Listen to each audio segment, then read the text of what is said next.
George Washington, the man who would become the first president of the United States, was born on February 22, 1732, at Pope's Creek Plantation in Westmoreland County, Virginia.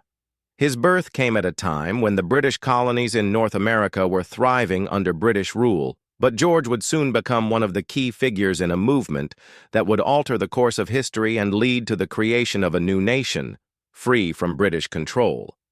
George's father, Augustine Washington, was a wealthy and influential landowner, deeply embedded in the Virginia elite. Augustine had built an extensive fortune through tobacco plantations and ironworks, which operated not only in Virginia but also across the nearby colony of Maryland.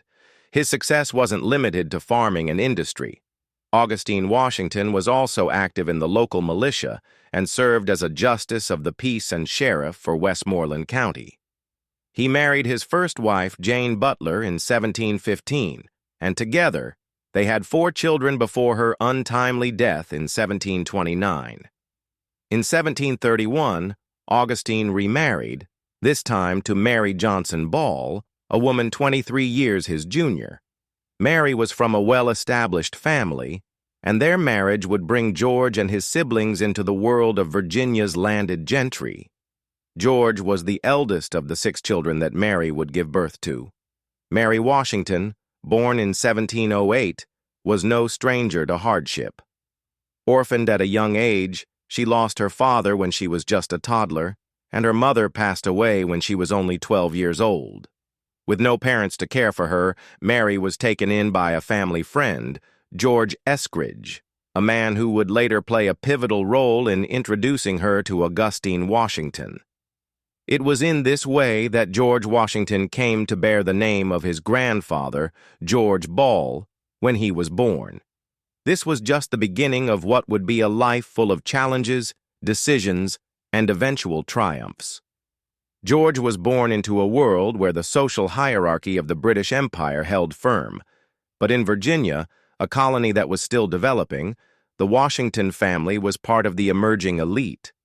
Although they were not of the royal bloodline or aristocratic circles of England, the Washingtons, thanks to their wealth from land and business, were important figures within the colonial society. They had large plantations, many of which were worked by enslaved individuals, a fact that allowed the Washingtons to live a life of considerable leisure compared to the working classes of the time.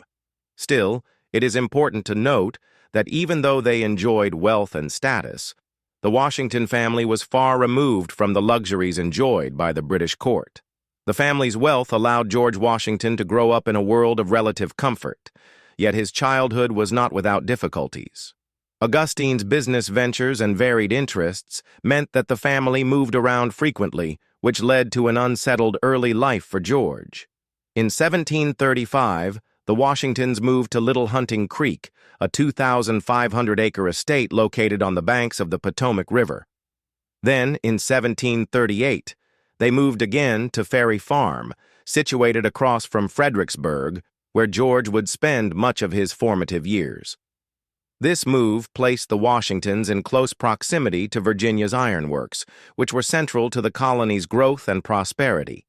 From his home at Ferry Farm, young George could watch the ships carrying goods such as tobacco and iron, commodities that were becoming key drivers of the economy in both Virginia and Britain.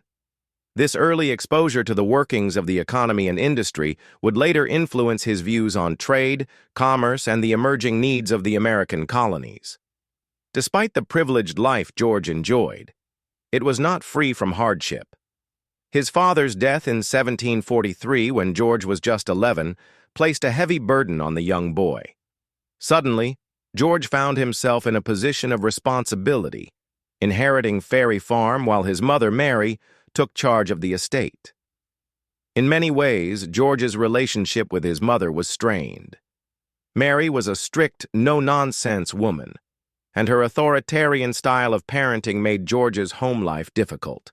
He often wrote her formal letters, addressing her as honored madam, a sign of the emotional distance that existed between them. It was during this time that George began to look to his older half-brother Lawrence for guidance and support.